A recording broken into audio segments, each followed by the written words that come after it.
Olá, tudo bem? Eu sou o tropeiro da madrugada e hoje eu vou te contar o dia em que Djalma Mão Pesada tocou o terror dentro de um bar de beira de estrada. Quando um andarilho, que ninguém sabia ser lobisomem, resolveu afrontar o seu maneco da venda. Senta que essa história é daquelas que faz o lampião tremer e o salame balançar no cordame do bar. O dia em que Djalma Mão Pesada ameaçou o lobisomem moribundo no bar. A noite estava úmida, pesada, com um vento que batia nas telhas do bar como se tivesse alguém subindo pelo telhado. Lá dentro, o cheiro de cachaça, charque e fumaça de fogão a lenha criava aquela névoa quente de final de noite. Seu maneco enxugava o balcão quando a porta abriu rangendo. Entrou um andarilho magro, mas com o olhar ruim, olho de bicho. Ele bateu as botas na porta, cuspindo pro lado. "Bota uma canha aí, velho, e te adianta." O bar inteiro parou. Ninguém falava assim com seu maneco. Mas o andarilho continuou, encarando o velho como se fosse dono do lugar. Foi aí que uma mão forte pousou no ombro dele. Djalma. O homem parecia ter nascido com uma marreta no punho. Ombros largos, braços que lembravam troncos de guajuvira e aquele olhar de quem já tinha brigado com coisas que não deveriam existir. "Guri, pede com jeito", disse Djalma. O andarilho virou devagar, mostrando metade dos dentes, pontudos. Os olhos escureceram, pupila fina. "Tu não manda em mim, grandão." Djalma sorriu. Só quem conhecia sabia. Aquele sorriso significava que a desgraça tinha começado. A porradaria. O andarilho deu o primeiro golpe, um tapa que atravessaria o peito de um homem comum. Mas Djalma segurou o braço dele no ar como se fosse leve e atirou o sujeito por cima de 2 mesas. Copos voaram. Um salame balançou no teto. O lampião quase apagou. O andarilho se ergueu rosnando, unhas crescendo, espinha estalando como taquara quebrando. "Eu sabia", murmurou Djalma. "Tu é desses aí da lua." O lobisomem, ainda meio homem, meio fera, veio correndo de 4. Djalma puxou uma adaga de aço branco, forjada especialmente por Ari, e num movimento rápido, cravou no ombro da criatura. O lobisomem uivou dentro do bar, derrubando garrafas da prateleira. Mas não parou por aí. Djalma, com a calma de quem tempera carne, empurrou o dedo dentro da ferida, fazendo o aço branco abrir caminho. "Agora tu vais dizer para que veio", grunhiu ele. A criatura tentou morder. Djalma deu um murro tão forte no focinho do lobisomem que 3 dentes voaram e acertaram o rádio antigo ao lado do balcão, que mudou sozinho para música divaneira. O bar inteiro se transformou num campo de batalha. Mesas virando, gente correndo, o lobisomem tentando arrancar pedaço do chão com as garras. Djalma desceu o cacete sem dó, cotovelada, cabeçada, chute na costela, até que o lobisomem caiu moribundo, respirando feito touro cansado. Djalma agarrou o bicho pelo colarinho rasgado da camisa, ergueu ele a meio metro do chão e disse ao pé do ouvido: "Se tu botar os olhos no seu maneco de novo, eu te transformo em tapete de galpão. Entendeu, lobisóia?"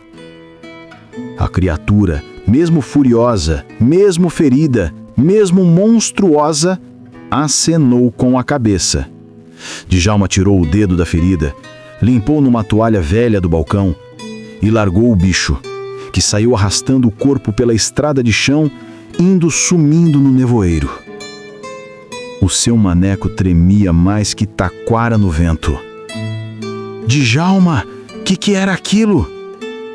"Só um andarilho sem modos", respondeu ele, pedindo uma cachaça. Mas ele aprendeu. O bar voltou ao normal. Quase normal. Porque na porta, marcada na madeira, tinham 3 arranhões profundos e deles ainda escorria um fio de sangue escuro. E Djalma só olhou e disse: Isso foi só o começo. Oi, tudo bem? Eu sou o tropeiro da madrugada. E hoje eu vou te contar o dia em que Djalma afogou um lobisomem. Uma noite que começou com pesca e terminou com um pacto improvisado, uma surra homérica e um lobisomem aprendendo a ter modos. O dia em que Djalma afogou um lobisomem. Ari e Djalma saíram cedo de casa naquela tarde morna de lua minguante.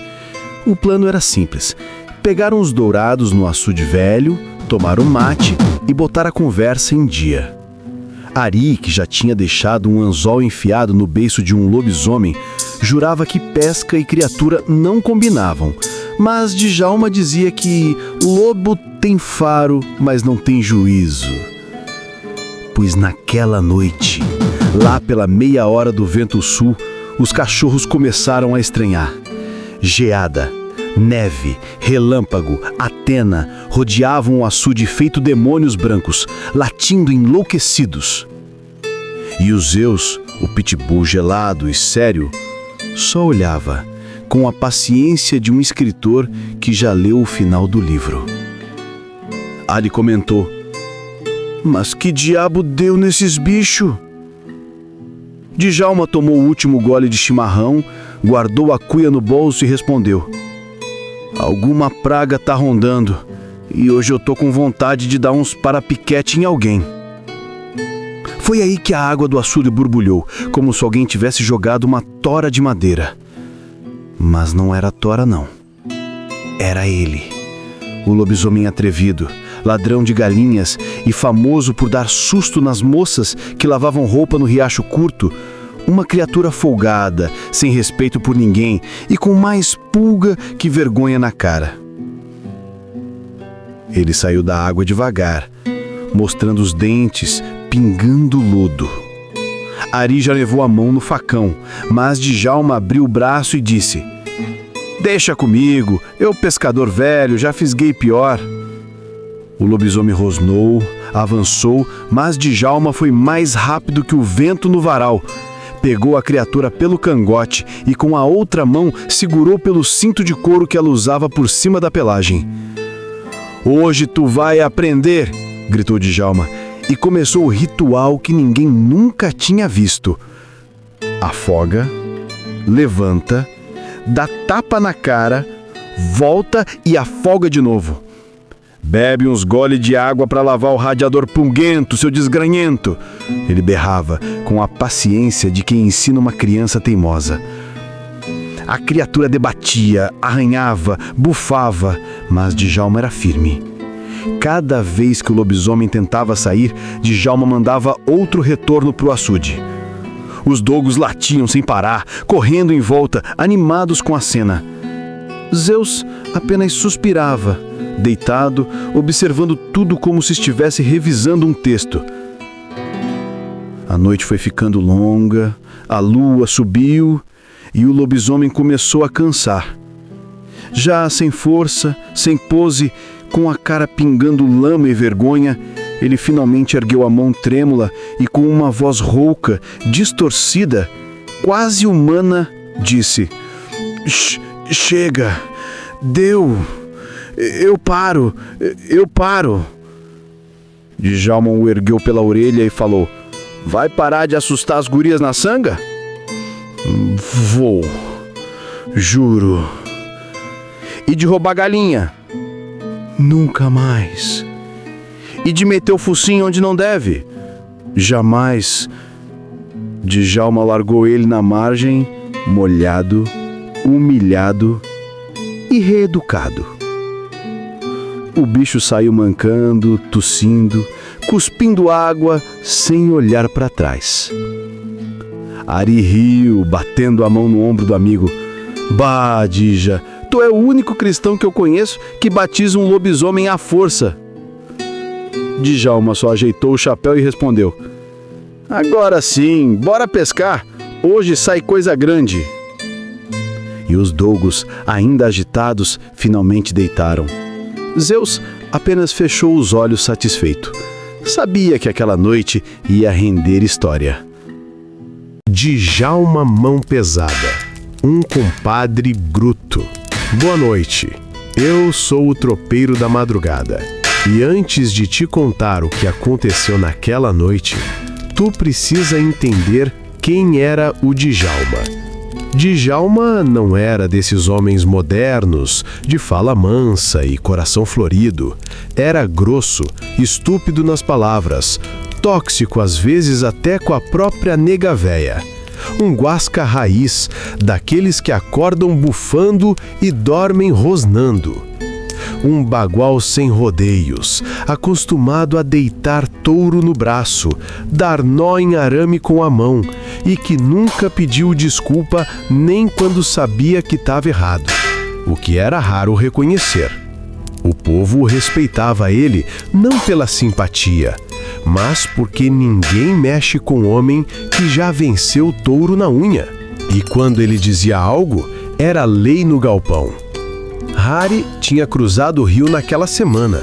Foi visitar os netos lá para as bandas da estância do sogro. Os cães, Geada, Neve, Relâmpago, Atena e o pitbull Zeus tinham ficado no rancho descansando. E o rancho, naquele silêncio gelado, parecia respirar sozinho. Djalma ficou sozinho na forja, martelando aço por cima da bigorna, tentando terminar um facão de folha larga prometido para um capataz de fronteira. A brasa estalava, faiscava, e o ferro tomava aquele vermelho vivo, quase branco. Um uivo ecoou longe, depois outro, mais perto.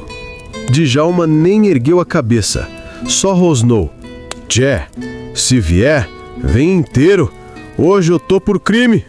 O arranhado na parede confirmou que não era só vento. Ele pegou a tenaz, ergueu o ferro incandescente e falou cuspindo no chão: "Hoje tu vai sangrar, desgraça." A porta explodiu num tranco. O lobisomem entrou como sombra viva, olhos amarelos, couro grosso e dentes de faca. Não houve medo, houve colisão. Djalma partiu para cima com a brutalidade de quem já lutou com um bicho maior que medo. Segurou o monstro pelo cangote e cravou o ferro em brasa no lombo da criatura. Xrá! A carne ferveu como couro marcado no campo. A fera arrastou o ferreiro, rasgando tábuas e derrubando ferramentas, mas ele não largou. Joelho no peito, mão no furo, braço trancado. Eu sou o Djalma Mão Pesada, filho de ferreiro, neto de tropeiro. Aqui no meu galpão, quem marca o couro sou eu." O bicho se soltou e fugiu para o mato, deixando fumaça, sangue escuro e o cheiro de um mal antigo. 3 dias depois, Hari voltou e encontrou Djalma sentado, peito arranhado, camisa rasgada, tomando um mate como se nada fosse. "O que houve, compadre?" Djalma nem virou o rosto. "Marquei um bicho no lombo, agora ele sabe meu nome." Hari falou: "Tu não tem jeito, compadre. Agora ele vai entender o seu apelido de Mão Pesada." Desde então, dizem que corre pelos morros do sul um lobisomem com cicatriz em brasa, e que ele não esqueceu o homem que o marcou como gado, Djalma Mão Pesada.